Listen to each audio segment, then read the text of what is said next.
everybody, and welcome back to the Footy Frontline podcast brought to you by My Betting Mates. My name's Nick DeBun, and I'm joined here by Ollie Caffrey to run through all the big news happening in the world of Australian rules football and looking ahead as well to this weekend's round of action. Ollie, it was a fascinating weekend, plenty of big storylines to come out of it. I guess the biggest of those being from Saturday evening between GWS and Carlton, two big tribunal hearings last night. Yeah, crazy weekend of footy. If you got more than probably 5 or 6 tips, you're just kidding yourself. I got 3 and I thought that was all right. But yeah, big incident on Saturday evening with Toby Greene, again facing the tribunal. He went there last night to challenge his 1-game suspension for rough conduct against Jordan Boyd. Was unsuccessful, so he's suspended for the 8th time in his career. So yeah, that's a huge out for the Giants, obviously, the captain, but they did have success with Jesse Hogan, the star forward. He was able to get off his striking ban on Lewis Young. So, yeah, mixed news there for the Giants ahead of a pretty big game against the Lions. Yeah, absolutely. Well, I mean, Green's obviously the challenge was last night time of recording Tuesday night, but he didn't get off. It was a very similar action to, I mean, you listen to all the conjecture, very similar to what happened with Peter Wright and Harry Cunningham earlier this year. Peter Wright coming back from a 4-game suspension this week for Anzac Day.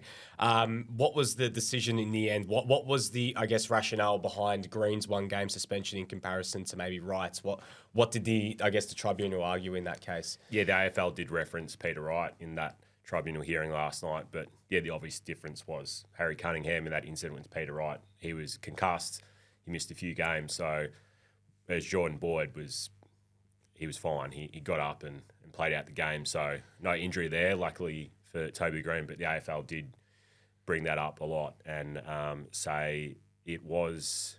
so the Giants argued basically that it was not unreasonable for Greene to contest the ball in the way he did, but the AFL disagreed with that and just dismissed the charge and upheld the charge and said Toby Greene would miss a week. So, yeah, they're obviously trying to stamp out head knocks, concussions, and yeah, I think it's the right way to go because 4 weeks for very similar incidents, just the outcome's different. So the AFL have usually just gone with the outcome, whether someone's hurt or not, but last night they did just go with, okay, the action could have caused a serious injury. It is very similar to Peter Wright. So, yeah, 1 game for Toby Greene, the 8th time in his career. He's up to, I think, 15 weeks that he's missed in that career. So, yeah, he's had a bit of a run at the tribunal, but it's the first time since that infamous touching of an umpire in a final in 2021 that he actually been up at the tribunal. So he had been pretty clean in that time. He was obviously All-Australian captain last year and, yeah, he earned a lot of respect back for the way he went about it. Still has that on-field aggression, but, yeah, he's been, up until now, able to keep himself out of the tribunal's way. But, yeah, he'll miss this week and be back again. Well, and he'd been in some good form leading into it. Started the season a bit slow, but was starting to find his feet, particularly the week before last. But it goes into it's a big suspension in the context of the game this week on Anzac Day in Canberra against the Brisbane Lions. What sort of impact will that have for the GWS going into this game against the Lions? Yeah, he was really good against Gold Coast a couple of weeks ago, but yeah, he would be actually pretty disappointed with his form over the course of the season. It's probably been. Yeah, he's probably his most disappointing start to a season that I can remember for a long time. That Gold Coast game was brilliant. Obviously, it kicked the 5 goals, but then against the Blues, he was kept fairly quiet and didn't have a massive impact on the game. But, yeah, when an opposition faces GWS and Toby Greene's not in that side, I think that is a major boost for any opposition. He can just do things that no one else can on a footy field. He was probably due for a big one. Canberra, Anzac Day night game. It should be a big one in Canberra, prime time, free-to-wear game against a pretty good team. So, yeah, he's going to be big out and the Lions will be breathing a bit of a sigh of relief that he's not there to potentially cause some trouble. Well, we'll talk about that game a little bit more later on in the show. Before we do get to that, though, we have to go back to the other game on Saturday night over in the West. It's finally some happy times for West Coast Eagles fans. They have won back-to-back games for the first time in 3 years, absolutely demolishing Fremantle at Optus Stadium. A real, bright light after what's been such a dismal time for them. But the man who stole the show was Harley Reid. He's really now starting to come into his own. I mean, all the taglines now being thrown out, generational talent, and it's easy to see why. A dominant performance, even if David Mundy disagreed on Saturday night. I mean, take us through it. I mean, have we seen a player like this, dominate this quickly in his career, within only, 5 or 6 games? I don't think so. I can't remember a player this quickly. Obviously, Nick Dacos came in and was starring straight away, but he was in a better side. I know he came in, Collingwood had a bad season in 21, but yeah, to take a team that had been historically bad, they had been so bad, uncompetitive in most games, but just to lift that club up, just to bring the older players with him, just to bring the more experienced players with him. Elliot Yeo's back to his All-Australian form. You've got Tom Barrass down there doing a really good job. So those older guys that probably thought, okay, we're just going to see out our career and probably not win too many games. It's going to be pretty rough. But he's just the enthusiasm around him. He's just like, not only is he playing really good footy, but he's just so confident out there. Yeah. And just that spark of energy just lights up the whole stadium. He's pretty unbelievable. Like, we knew he was going to be a great player from all the people that had watched him at under 18 level, but to do it this early in a bad side, it's just amazing, really. Well, the interesting moment, I think, a bit of a passing of the torch of the King of WA when he put Nat Fyfe down on the ground, a bit of a scuffle off the board, and he just knocked him over as well. So you could see he's not afraid of the rough and tumble of AFL football as well, getting stuck in. Kick 3 goals. He's been in some amazing form over the last few weeks. But the fascinating thing is he's being rested this week against Gold Coast. So what are your thoughts? I mean, I was listening to Luke Hodge this morning on SEN. He thinks that maybe it's a little bit of a mental break considering he has just been front and centre of everything over in Perth. He's the biggest name in town at the moment. But do you think he needs this rest, just mainly even just from a mental refresh going into the rest of the season? I don't think it's a bad idea, especially West Coast. Like, they've won 2 games in a row, but they're not going to be playing finals. They're still going to be in the bottom 4, you'd think. So it's not like they desperately need him to push up the ladder. So I think it's actually a pretty smart move by Adam Simpson and the coaching staff. Just, like you said, give him a bit of a mental break and just the hype of the Derby. Like, we're not over there. We don't see what goes on in that town when it's Derby week. It is just massive. And he's an 18-year-old kid. He's just turned 19. We still forget how young he is. And to be, like you said, front and centre every single day. He's on the back page of the West Australian basically every day. The Western Australian went with Harley Mania on the back page and put him up in a Hulk Hogan sort of get-up. It's just extraordinary gear over there. They are so excited about him. And, he seems to be just relishing it and handling the pressure. And like you mentioned before, gave David Mundy, an absolute legend of the Freo Footy Club, a bit of a clip after he didn't give him the votes that he probably thought he earned. So, I don't think it's a bad move at all. He'd be probably a bit frustrated. He just wants to play footy. He's a young kid. So, he'd be probably shattered he's not going over against the Gold Coast, and because they've got a great midfield too. Really young midfield, so he would have really wanted to test himself against Matt Rowell, Noah Anderson, Tuke Miller. So, he'd be pretty disappointed to be sitting out. But I think the long term, you've definitely got to protect him. So, I think a pretty good move from West Coast. Well, absolutely. They're obviously, as you mentioned, in action on Sunday over in Gold Coast, and we'll talk about that game in a little bit as well. But let's start to look ahead. By the time you're probably watching this, you may already know the result of this game, so it may be redundant. But of course, tonight the round starts with the now traditional Anzac Day Eve clash between Richmond and Melbourne. Both teams coming off the bye last week. Melbourne, look, they've sort of bookended their start of the season with pretty disappointing performances and some good wins in between. Richmond, though, Adam Muse taking on, a team he knows so well from not only his playing days, but his coaching days as well. But of course, they got so many key players out. How do you see this one going? Is it as simple as saying Melbourne are going to win this game, or can you see Richmond maybe showing a little bit of fight at the MCG? Oh, they'll definitely show some fight, but Melbourne, they were pretty disappointing in their last match before the bye, so I think they'll bounce back. Clayton Oliver had that surgery to fix up that little finger that was giving him a bit of an issue, so Richmond going in for the 2 rucks. That'd be interesting to see how that works out against Max Gawn. I think that's actually a pretty good idea just to try and wear Max down. But yeah, I think Melbourne will just be far too strong, more weapons across the park. Richmond do get a couple of players back, Jacob Hopper and Dylan Grimes. But yeah, I think Melbourne will do it pretty easy, even though Richmond won't be disgraced. Well, I mean, yeah, it's going to be interesting because usually you see when teams come out of the bye, they're taking on a team that's quite fresh. So both teams have had a chance to hit the reset button a little bit. I mean, Richmond had that really disappointing loss before the bye against West Coast, but with all the players they've had out, you can't really fault them at the moment. They've just got a extended injury list, and it's not just injuries to to younger players who are down the pecking order. It's top tier talent that are missing. So, as you mentioned, you get Hopper and Grimes back, but coming up against this Melbourne team, probably the only reason to give Richmond some sort of hope is that we've seen Melbourne's forward line just how hit and miss they can be. So if Richmond can make this game quite low scoring, then maybe they'd give themselves a chance. But even when a game has been low scoring, like we saw against St Kilda, they still struggled to kick that winning score. So, how many points can you really expect this team to kick when they've got no Lynch, no Bolter?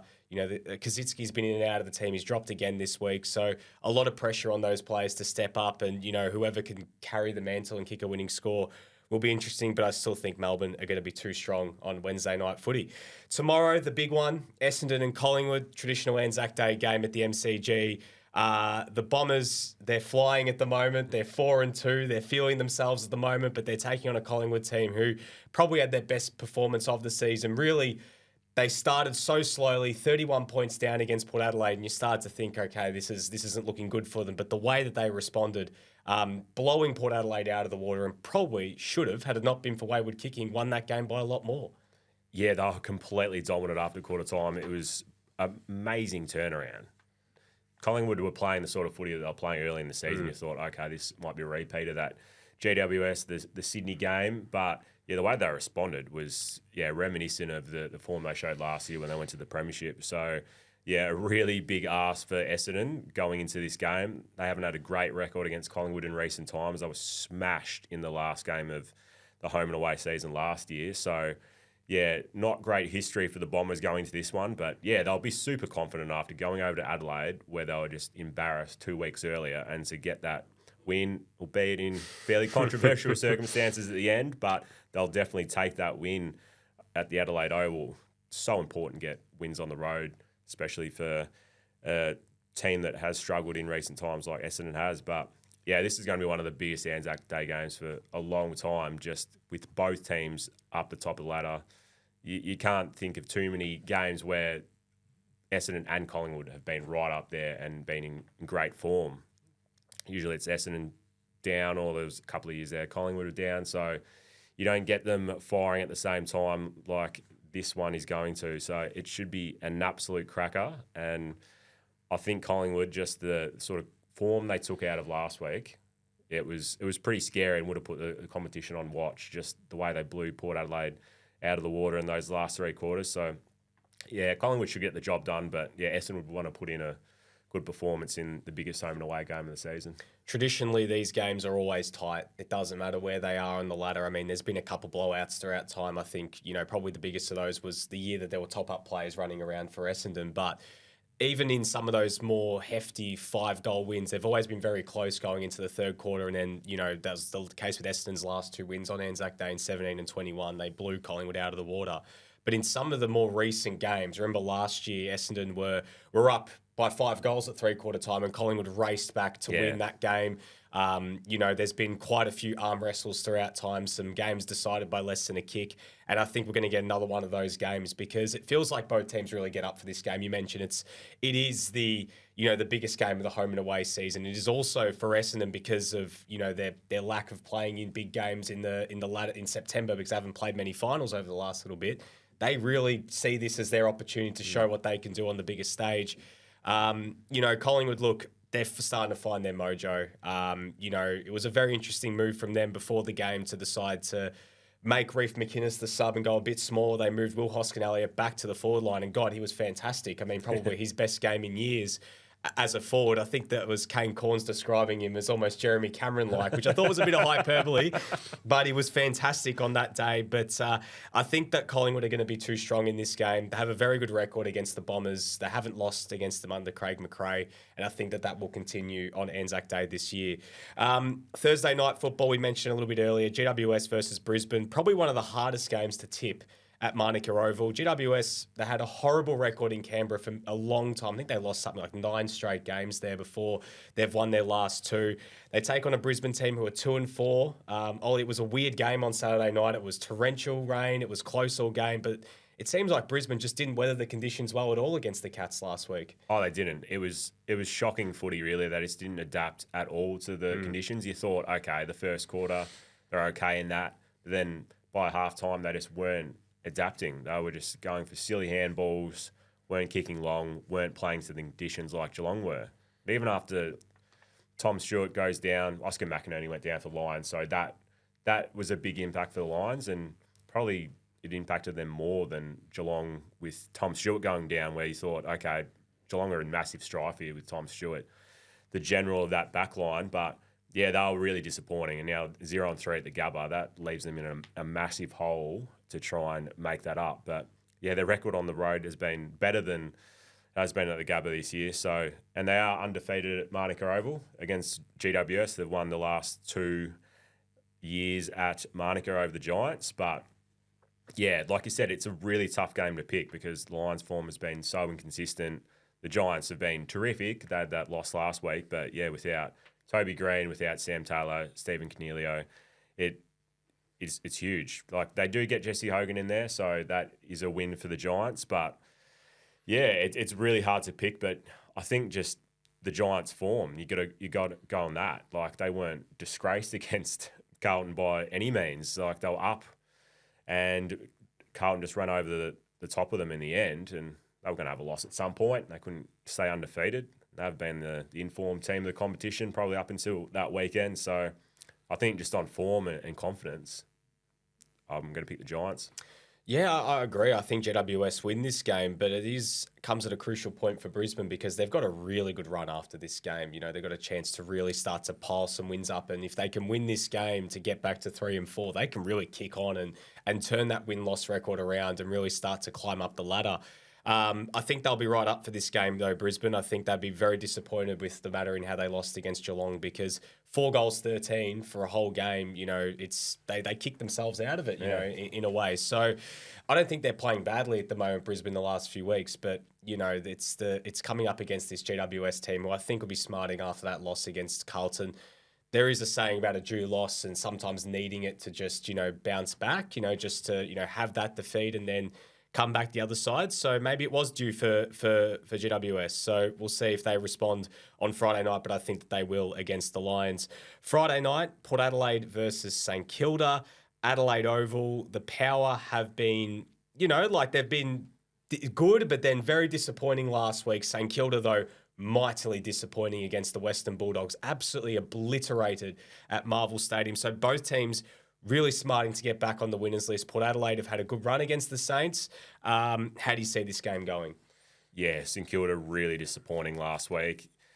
You could probably factor in the fatigue in that game. They just were never in it. The Bulldogs were always going to come out strong, but no one predicted the scoreline and just the match should be over at quarter time. It was just probably one of the worst disappointments for Ross Lyon in his coaching career. It was one of the worst losses he's ever had at St Kilda or Freo. So yeah, St Kilda really have to bounce back. They're 2 and 4 now. They've had a pretty tough draw to start the season, and yeah, they obviously had those 3 games in 11 days, which probably impacted them. But yeah, on the road again, going back to Adelaide, it's going to be a very tough game. Potentially Max King back in, so that would be a big inclusion for them. But yeah, Port Adelaide are going to be obviously smarting as well after what happened against Collingwood. They would have thought, okay, we're 5 goals up at nearly quarter time and we're firing the MCG and we could knock off the reigning premiers, but then completely wiped after that. So, yeah, I think Port Adelaide's midfield is just going to be too strong for St Kilda. They just have too many stars in there and, yeah, they're a different prospect at home. Port Adelaide, they get the crowd behind them and St Kilda's record at the Adelaide Oval isn't great either. So St Kilda will be a lot better than they were against the Bulldogs. They're going to have the 8 days break, so bit of a freshen up and probably Max King back in for them. So yeah, we'll see what happens, but I think Port Adelaide will bounce back just being at home. Yeah, I think the Power will win this game. I think that there's, like, as you mentioned, they're a completely different team away from Adelaide Oval compared to when they're there. I think the other thing is as well, Port Adelaide just have this tendency to beat the teams that they should beat, but it's beating those teams that really they need to prove themselves against that's been the issue. I don't think that's going to be a problem against St Kilda. It's going to come at another bad loss for St Kilda after I thought quite a promising start to the season, especially in the opening couple of weeks. But the last few weeks, I think Ross Lyon will be super disappointed with the way they've played. So I think there will be a response, whether it's enough on the road in a very difficult place to go and win. I'm a bit 50-50 about backing them in. So I think Port Adelaide will win this game. Saturday afternoon, North Melbourne against the Crows, down in Blundstone Arena. Adelaide, they would feel that they were robbed on last Friday against the Bombers. It was right in front of them, where they deserved that free kick at the end. But they were winning that game. They had themselves in a good position to come away with the 4 points, taking on North Melbourne, who are the only winless side left. They were very disappointing against Hawthorn on Sunday night. Do you give the Kangas any chance down in Hobart, or is it going to be Adelaide recording their second win? No, I'll give the Kangas a massive chance. Down in Hobart, they probably play their best footy down there. They had a good win against Gold Coast at the end of last season. Even their performances throughout the journey, even though they've been such a bad side for 5 years, like they do play a lot better in Hobart. And I think it's because the opposition don't play there frequently and they have a bit more advantage there. So, no, I'd definitely give North a chance here, and they should be seeing this as a game that they can win. You could have said that about last week as well, coming up against Hawthorn. They were winless heading into that one, but their record against Hawthorn, even though Hawthorn have been down the bottom ladder, they've just been not even close in most of their games. So, yeah, North Melbourne, they could get their first win on the board. I'm going to give them a huge shot down there because the Crows, yeah, their season is just hanging by a thread at the moment. To be 1-5, it's they had that win against Carlton. They can show they've shown what they're capable of. But, yeah, to be losing at home against Essendon, like you said, they were robbed. The AFL came out and said it. They admitted it was a mistake. It should have been a free kick at the end of that game to Taylor Walk to potentially put them in front at the end of the game. But, yeah, they should be winning that game. They shouldn't be in that position where they're relying on a free kick in the dying seconds to win. So, yeah, Alistair Clarkson, there's a lot of pressure on him after going winless to start the season. All that hype around him when he was first announced as coach. North Melbourne supporters thought he was the saviour. Hasn't quite worked out like that yet. So surely there's a massive response coming this week, and I'm going to tip an upset in this one, and I think the Kangas might get on the board. I disagree. I think it will be close. I think there'll be a much more spirited performance from North Melbourne. I think Adelaide's going to win this game. You mentioned last week, Adelaide, they were up by so much. That game should have been over. Especially at home, a chance to really kick on. I'd feel more confident tipping Adelaide if, they'd won their last game. They have a chance to go 3 in a row. But I think they need to win this game. But I think by the same token, North Melbourne fans need something to hold on to. That performance against Hawthorn was far from what was acceptable, against a team that had been struggling, a fellow winless side. But Adelaide at the moment, I think, they're going to go on the road. They got an opportunity to get that second win, and I think they'll get it done. It's funny, you mentioned that game against Gold Coast. God, has that game taken some extra context and been a bit of the discussion over the last few weeks, because everyone's now saying, why didn't you just lose the game? Because they would have Harley Reid right now. Yep. But it's felt like now that game's going to be spoken about with the famous Richmond-Melbourne Jordan McMahon game from 2009 and the Cruiser Cup from 2007. God, it'll be looked back on like this nondescript North Melbourne Gold Coast dead rubber at the end of the year is now become potentially the talk of football folklore forever now. So what could have been for the Kangas? But nonetheless, I think Adelaide will win this game. This one on Saturday evening shapes up to be what probably, I think, the game of the round. Geelong versus Carlton at the MCG. Geelong still perfect to start the season. The Blues back in form. A potential finals preview here. This is going to be an absolute blockbuster. I tell you what, like, Geelong coming in such good form, the Blues coming in such good form. They played a great game early last season, which the Blues won, finally getting the wood over Geelong. Do you see the Cats continuing their perfect start, or will Carlton cause a little bit of well, I wouldn't even say an upset. Will they just knock them off and finally give them that first defeat? Yeah, they had a really good win against Geelong last year, Carlton, and I think they can do it again. It is, like you said, it's going to be the match of the round. Those games on Anzac Day are shaping up as beauties as well. But yeah, I reckon Channel 7 would be dirty. This one's a twilight Foxtel time slot when you got Freo Bulldogs on Saturday night instead. So this is going to be potentially one of the games of the season. It's got stars everywhere, just like match winners for the Cats, match winners for the Blues. Tom Stewart is going to leave a massive hole, and I think that might be the difference in the end. They were able to do without him in that second half against the Lions, but that was in tricky, wet, just miserable conditions, and they were already playing pretty good footy, so they're able to cover that hole. But yeah, without Tom Stewart there, you got Charlie Curnow, Harry Mackay. They're never out of the game. They had a pretty poor first half against the Giants, but then just came alive in that third quarter, and that's some of the best footy that any team has played in recent times in that third quarter of the Blues. They were just a juggernaut. GWS just could not manage that storm, and they were just firing up forward. And Patrick Cripps, Sam Walsh, they had amazing games. So, yeah, they're a scary opposition, Carlton, when they get up and going. Just all those draft picks over recent times, they were down and out, and they just kept piling up at the draft, and it is just really taking effect now with how they're playing. So I think Carlton will get up and inflict Geelong with their first win of the season, but it is going to be close. Like, you can't see Geelong getting belted in this one. You can't see Carlton winning by a big margin. Carlton, traditionally, over the last little while, their games have gone right down to the wire. So I think it might be another one, and it will go down as one of the games of the season. I can't pick a winner in this game, to be honest. I mean, it is a flip of a coin. You look at these two teams, the way that they've been in form over the last little bit, Geelong rediscovering their mojo a little bit from 2022.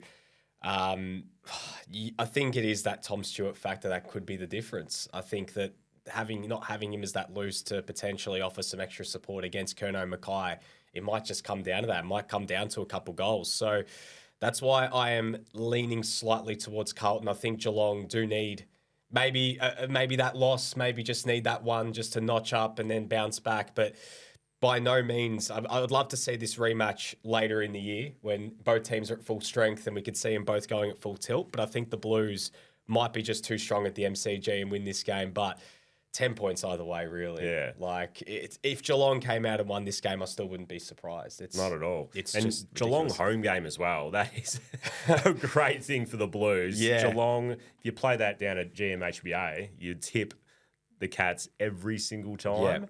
But yeah, Carlton get that up with playing at the MCG and Geelong hosting. So yeah, interesting. I'm sure Geelong fans will be absolutely buzzing to have a home game at the MCG. I'm sure that won't be a talking point after the game if they lose. Saturday night, Fremantle versus the Bulldogs at Optus Stadium. Talking about another coin flip. Who can you trust? Because you can't trust both these teams. I mean, the Bulldogs, 1 week, a terrible performance against the Bombers.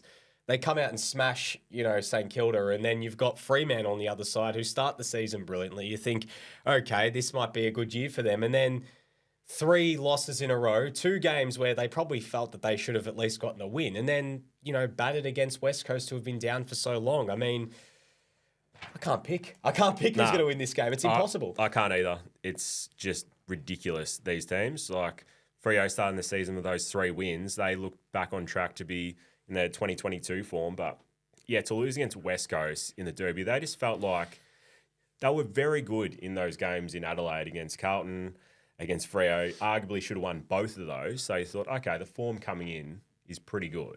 They're not going terribly. But then to just get blown away by West Coast in their biggest game of the season, like, the derbies are huge, and to offer that up I think they just rocked up to the game thinking, okay, it's only West Coast. They are a very bad side. We're just going to run over the top of them, and that's all we have to do. But yeah, they were just on the end of an ambush. Like, they just couldn't handle it, and that is just a diabolical performance. So they have to respond after that. They would have just been so embarrassed to lose in the way they did. On the other hand, the Bulldogs were so good. So it's nearly impossible to pick, but I think just at home, I'm going to go with Freo, but with absolutely no confidence at all. The Bulldogs obviously have more match winners. Freo's midfield's great, but their defence really holds up. But yeah, up forward, like they just haven't been able to kick enough goals. Whereas you look at the Bulldogs forward line, and when they're up and going, they're scary. Waitman, Norton, still question marks, and Jamari Hagan, he's out with a personal absence at the moment. So whether he plays or not, but yeah, the Bulldogs definitely have more stars and more firepower, but I'm just going to go with the Dockers at home. But like I said, no confidence whatsoever. Could go either way. Yeah, I'm going to back the Dockers in this one as well. I think at home, they have to respond, right? I mean, after 3 losses in a row back at Optus Stadium, you'd think that they should and, come away with a win, but you wouldn't be surprised either way. It depends what side of the bed they decide to wake up on for both these teams. I wouldn't be surprised if the Bulldogs came out and won big. I wouldn't be surprised if Fremantle came out and won big. So, but if you had to make me choose, I'm going to go the Dockers in this one. Sunday, Gold Coast versus West Coast at People First Stadium. The Suns, disappointing performance against Sydney. They were battered against them. West Coast coming in with some momentum, which is a rarity. The Suns back at home. Do you think that they'll get a response against the West Coast team who have a little bit of confidence at the moment? Yeah, I think there will be a huge response. They've been a far better team at home this season. 3-0 at home, 0-3 on the road. So, yeah, back at Carrara, they're turning into a little bit of a fortress now. And, yeah, Damien Harwood been really disappointed with the effort last week. They were never really in that game, be it for a really small period. But, yeah, he's just going with the young kids at the moment. 5 teenagers in that team last week, and you'd think you'd probably go with most of them again.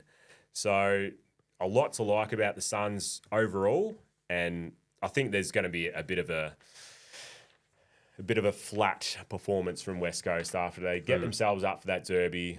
Harley Reid factor, yeah, that is their grand final at the moment, the derby, coming into that. So, yeah, I think, yeah, we'll see probably a performance similar to what they've been showing in the last couple of seasons, and I think it's going to be a big win for the Gold Coast. They just have too many options in that midfield without Harley Reid in there for the West Coast Eagles. So, yeah, I think the Suns by plenty could be 10 goals plus. Yeah, I think the Suns win this game. There's got to be a bounce back. You mentioned how good they've been at home. West Coast without Reid, off the high. Maybe there will be a bit of a dip, but it is a tough place to go play in Gold Coast at the moment. I mean, they've done so well every single time they've played there, and Damien Hardwick will get them up for this game. I mean, he's got, I think you'll be quite frustrated with the manner in how they've lost a lot of those road games. So back at home, coming up against a West Coast team that they should be beating if they want to play finals this year. So I think the Suns will come away with the win there. Final game of the round, Hawthorn against Sydney at the MCG. A chance for both sets of fans to farewell Buddy Franklin, who will be there as well, doing a little bit of a lap of honour as well. The Hawks, they're finally off the mark. They beat North Melbourne. They did what I think we expected them to do, finally getting that first result, taking on a Sydney team who are coming off that win against Gold Coast. Any reason to tip against the Swans? Are you giving the Hawks a chance at potentially getting that second win in a row? I'll give the Hawks a chance. They've usually been better against the teams up towards the top of the ladder. They pushed Collingwood a couple of weeks ago. He obviously beat Collingwood and Brisbane Lions last year. So, yeah, they really can get themselves up for these big games and when they're not given any sort of chance. So at the MCG as well, yeah, Buddy Franklin, he's going to be actually in a Hawthorn function. So, yeah, Swans got to farewell him at the SCG last year at the end of the season. And then, yeah, Buddy returns to Hawthorn where he left at the end of 2013. So 11 years ago now. Feels like not that long, but 11 years, it's a long time. So, yeah, I think Hawthorn, they're just really well coached by Sam Mitchell. He's a third year. You look at the side and you're just like, how's this team going to win any game? Really, when you match up against most of the other sides in the competition, but they're always having a crack. They were disappointed against the Gold Coast up there and they got a response. So, yeah, I think this could be a lot closer than people think. Sydney lost that game against Richmond a few weeks ago at the MCG. They've usually been okay at the MCG, the Swans, but yeah, I think being at home, I give Hawthorn a sneaky chance, but might come down to 2 goals and the Swans just get up. Yeah, I think Sydney win this game, but as you said, there'll be a better performance from Hawthorn. I just think Sydney's going to have too much class when it all matters. I think Hawthorn have shown an innate ability to get up for the big games, but not necessarily against the teams that they should be beating. That's why probably beating North Melbourne was important for them as well, just to get that win off the mark, alleviate just a little bit of pressure as well off Sam Mitchell and the players, knowing they've got that first win on the board. But can they sustain it is the question, because, this is now technically the second year of the rebuild, because, Mitchell's first year, he was still taking on a lot of the former list. He had the big cull at the end of 2022. But you'd think from now, after what was shown last year, you'd want to start seeing consistent performances and start to show that there are promising signs for the future, which I think there are. Yep. But the performances, you've got to give the Hawks fans something. So I still think it's going to be quite hard against the Swans anyway. Just some tips for those at home as well, just to look at for this week. For Richmond, Melbourne, Christian Petrarca, 25-plus touches, looks a goer in that game. Essendon Collingwood, a hot tip for the Anzac Day medal. I'm going back-to-back Nick Dacos, I reckon. I think he's going to do it again. He was brilliant last week against Port Adelaide. He was fantastic last year against the Bombers, and he's had a good run against Essendon as well throughout history. So I think he'll go back-to-back with that one. Jesse Hogan, multiple goals for the Giants against Brisbane. Jason Horne-Francis to really respond and have a big one against the Saints with 25-plus touches. Nick Larkey to kick multiple goals against the Crows. I'm still going to back Jeremy Cameron to have another big one against Carlton and go multiple goals. You can go with either him or Charlie Curnow. You can't be wrong either way. For Fremantle, Caleb Sarong, 25-plus touches. Gold Coast, 30-plus. Going to win that game by more than 5 goals. And I'm going to say Jack Ginnivan kicks multiple goals for Hawthorn against Sydney. I think he'll really thrive in that sort of game, but whether it's enough to come away with a win is a whole nother question. Ollie, time for us to wrap up. Enjoy the weekend of football. It's set to be a cracking extended weekend, all starting tonight on Wednesday. Yeah, huge weekend, Wednesday to Sunday. So, looking forward to watching plenty of games this weekend. Well, thank you very much for joining us here. We'll be back again next week to review the entire Anzac round of football. We'll be back to preview, of course, what comes next. So enjoy the weekend of football and back next week.